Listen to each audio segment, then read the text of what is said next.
happening right now, an experience giving diners a whole new perspective.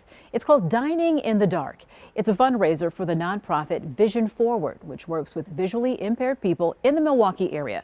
James Groh is in the dining room at the Wisconsin Club in downtown Milwaukee. He joins us live, and this dinner really gives people an experience they may have never had. Share with us how it works.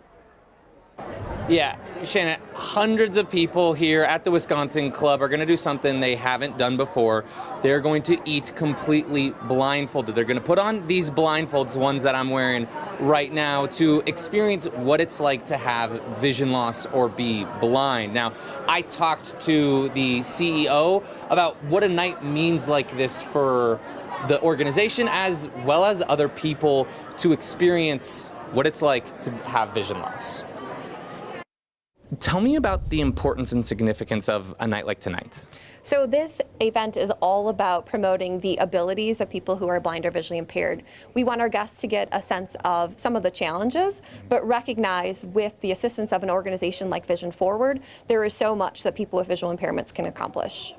Talk to me about that feeling people generally have when they put on the blindfold, they're trying to eat. What do you hear from people? Honestly, for some people, it's a little scary. It's a little unsettling. Losing vision is a major fear that many Americans have. And part of what we hope people take out of this is that losing vision does not mean the end of things that are important.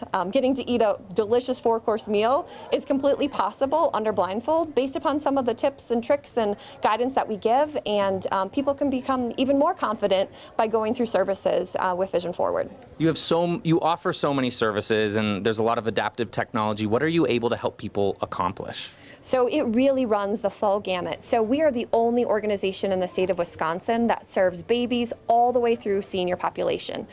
So for each individual, we can really offer customized programming and support. So it may be for a young child, learning how to first use a white cane to be able to safely navigate.